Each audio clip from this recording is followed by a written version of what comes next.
जोगी जी ने कहा, जोगी जी के शब्दों में उनकी मंशा महिलाओं के भावनाओं से खेलने का। 2/3 बहुमत की सरकार आप गिरा सकते हैं।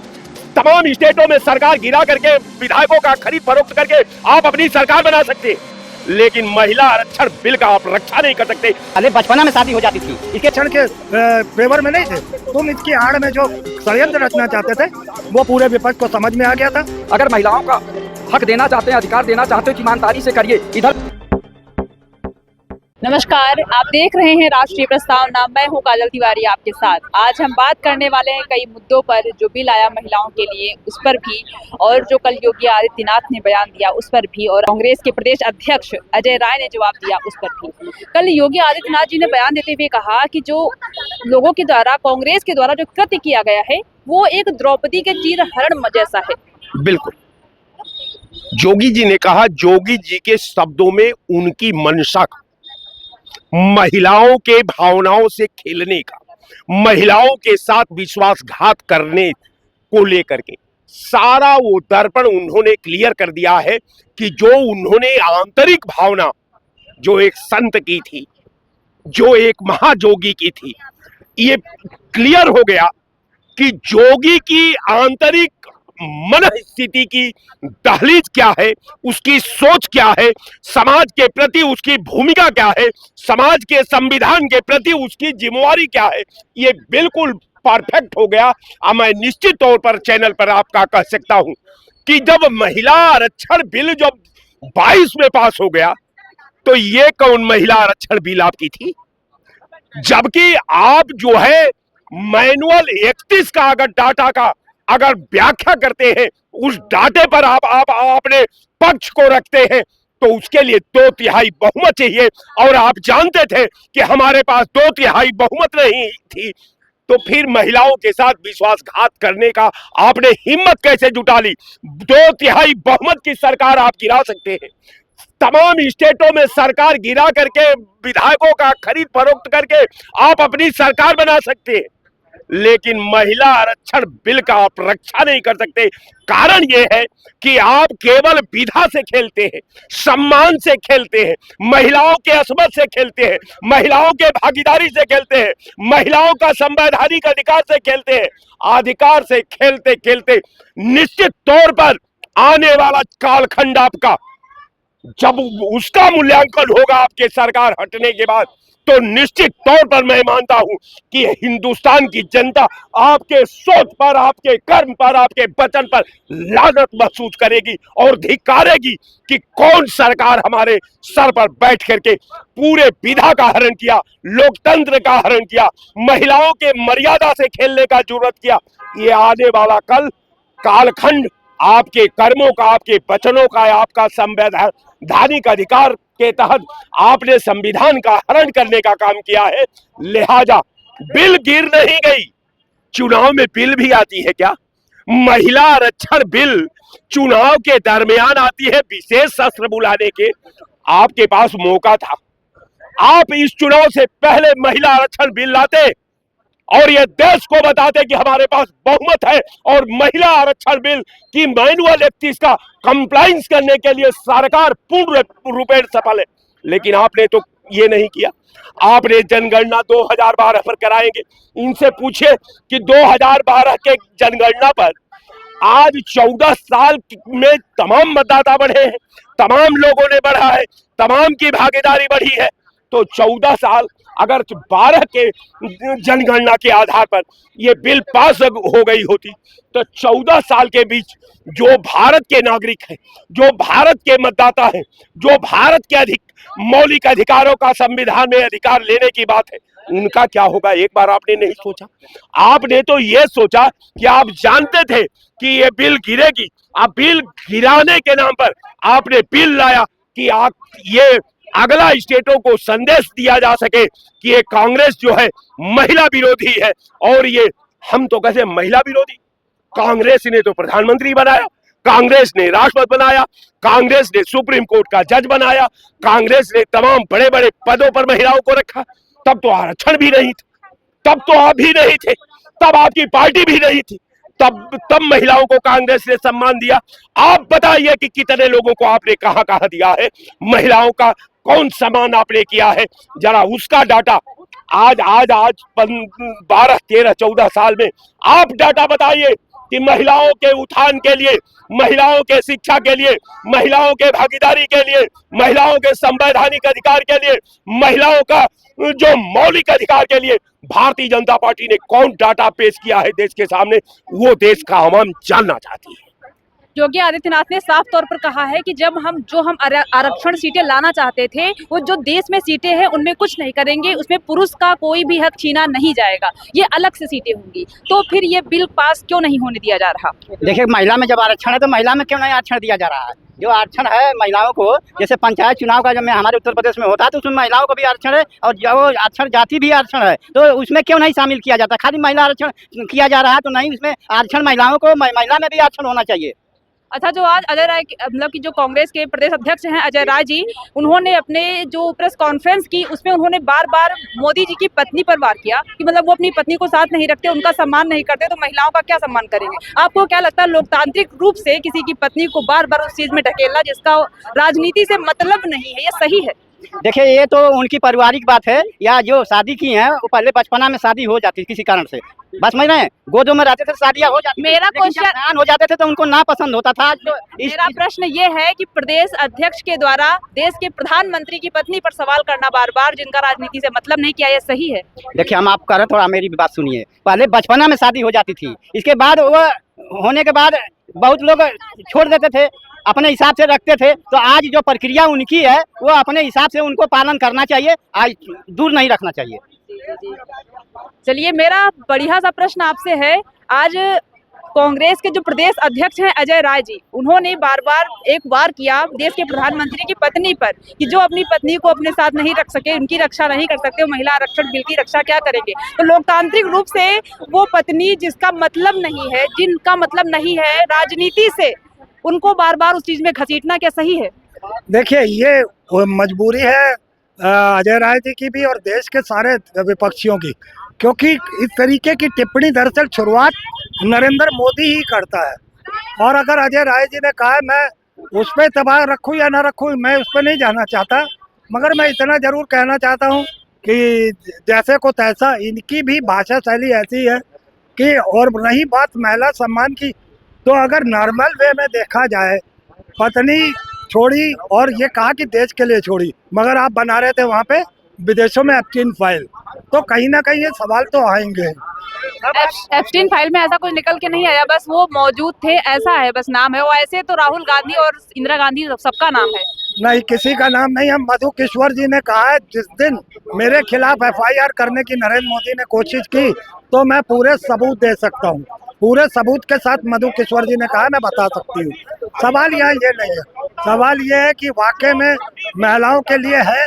ये 2023 में ही बिल पास हो गया था और अभी तक तुमने लागू नहीं किया, और उसी महिला बिल के आड़ में तुम जो परिसमन और जो नया एक और एक्ट लाना चाहते थे, फिर क्यों नहीं उसको प्रसारित किया, क्यों नहीं उसको लाए आगे? तुम महिला आरक्षण बिल हारे, उसके बाद तुमने उनको दोनों और बिलों को भी पीछे कर दिया। तो मंशा तुम्हारी पता चल गई, दरअसल तुम महिला आरक्षण के फेवर में नहीं थे, तुम इसकी आड़ में जो षड्यंत्र रचना चाहते थे वो पूरे विपक्ष को समझ में आ गया था। हाँ, ये बात मैं अजय राय जी से जरूर कहूँगा, क्योंकि वो मेरी पार्टी के बड़े नेता है। मुझे लगता है कि उनकी पत्नी तक न जाए, कारण उसका रीज़न भी मैं बता देता हूँ कि ये हमारे कांग्रेस के संस्कार में नहीं है, मगर पता नहीं क्यों उन्होंने कहा। वो तो खैर उस टाइप के बंदे नहीं है अजय राय जी, मैं बड़ी अच्छी तरीके से वाकिफ हूँ। और मुझे लगता है कि ऐसे के आदमी को, जिसका कोई चरित्र ना हो, ऐसे में उसकी पत्नी को तो कम से कम टारगेट ना किया जाए। ये मेरा मानना है कि अगर जो कह दिया तो कह दिया, हकीकत तो यही है कि वो किसका कितना सम्मान करते हैं, उस हिसाब से उन्होंने जवाब दिया।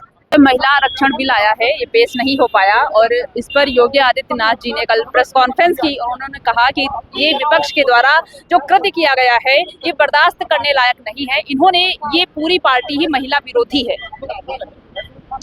माननीय योगी आदित्यनाथ, माननीय मुख्यमंत्री जी जनता को गुमराह कर रहे हैं। आप ये बताइए कि गरीबों के महिलाओं को, पिछड़ों की महिलाओं के, दलितों की महिलाओं को, अल्पसंख्यकों के महिलाओं को महिला विधेयक जो पेश कर रहे हैं उसमें आरक्षण नहीं दे रहे हैं, इसमें अभिजात वर्ग के महिलाओं के लिए जो है ये लाना चाहते हैं कि जिससे जो एमपी हैं उन्हीं की पत्नी एमपी बने, डीएम की पत्नी एमपी बने, सांसद बने। तो इस तरह का नहीं चलेगा। देश में अगर महिलाओं का हक देना चाहते हैं, अधिकार देना चाहते हो तो ईमानदारी से करिए। इधर माननीय योगी आदित्यनाथ जी कहते हैं कि भाजपा की सरकार अगर पश्चिम बंगाल में बनती है तो गुंडे माफिया मौलाना सड़कों पर झाड़ू लगाते दिखेंगे। और उत्तर प्रदेश में माननीय मुख्यमंत्री योगी आदित्यनाथ जी हैं, यहाँ कितने भ्रष्टाचारियों पर, कितने गुंडे माफियों और कितने मौलानाओं से झाड़ू लगवा रहे हैं। जहाँ इनका अधिकार नहीं है वहाँ जाके बकवास बोल रहे हैं। आप ये बताइए, पश्चिम बंगाल में न ये मुख्यमंत्री बनने जा रहे हैं, न कोई ये अधिकार इनके पास है, और पश्चिम बंगाल में बोल रहे हैं जाके कि भाजपा की सरकार पश्चिम बंगाल में बनेगी तो गुंडे माफिया अपराधी और मौलाना जो है सड़कों पर झाड़ू लगाते दिखेंगे। तो उत्तर प्रदेश में कितने माफियाओं से, कितने गुंडों से, कितने मौलानाओं से झाड़ू लगवा रहे हैं माननीय मुख्यमंत्री जी। बकवास करना बंद करिए, चिकित्सा, शिक्षा, स्वास्थ्य, रोजगार पे बात करिए, भ्रष्टाचार मिटाने की बात करिए। इनके सरकार में घोर भ्रष्टाचार हो रहा है। जल जीवन मिशन में घोर भ्रष्टाचार है। एक गर्मी पड़ रही है और इतना भीषण गर्मी है, इसमें इंसानों के साथ साथ, जनता के साथ साथ पशु पक्षी को भी पानी की अति आवश्यकता है। प्रदेश में जितने इंडिया मार्का नल लगे हैं 50% खराब पड़े हैं, और इधर जल जीवन मिशन में टंकियां ध्वस्त हो रही हैं, उसकी बाउंड्री ध्वस्त हो रही है और पानी मिल नहीं रहा है। तो पानी देने का प्रयास करिए। जनता को आप स्वच्छ जल नहीं मुहैया करा पा रहे हैं और बकवास लंबी करते हैं कि महिलाओं का जो है अधिकार के लिए हम लोग बिल ला रहे थे और विपक्षियों ने जो है सहयोग नहीं किया। विपक्षी तो तैयार हैं, आप नेक दिल से, पारदर्शी तरीके से, स्वच्छ तरीके से महिलाओं को, गरीब महिलाओं को, पिछड़े महिलाओं के, अल्पसंख्यक महिलाओं का आरक्षण आप देने का प्राविधान लाइए।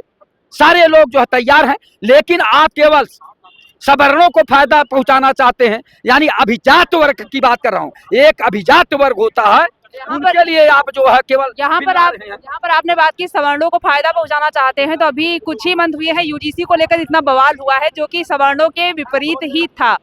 सवर्णों का विपरीत नहीं था, जिनको सदियों से सताया जा रहा है और जो लोग अपमानजनक बात बोलते हैं, जो लोग प्रताड़ित करते हैं, जो सामंतवादी सोच के हैं, उनको मिर्ची लग रही है, और जो समझदार लोग हैं उनको ये बात नहीं जो है बुरी लग रही है। लेकिन जो लोग, सुनिए, हम लोग चाहते हैं कि निर्दोष जो है फंसे नहीं और दोषी बचे नहीं। अगर कोई अपराध करता है, कोई भी जाति धर्म का हो, अपराध करता है, आपको बता दें यूजीसी में जो सवर्ण की महिलाएं हैं और जो दिव्यांग बच्चे हैं उनके ऊपर भी ये कानून लागू करेगा यूजीसी वाला। लेकिन आप ये बताइए, पायल तावड़े और ये कौन बच्चा था, एक दूसरा, ये लोग मर गए, तो आप बताइए, और एक एमबीबीएस की बच्ची मर गई दलित के, उसको प्रताड़ित किया गया। सुप्रीम कोर्ट ने एक आदेश दिया कि यूजीसी एक कानून बनावे जिसमें पिछड़े और दलितों को जो है उत्पीड़न न किया जाए, परेशान न किया जाए, अपमानजनक भाषा का जो है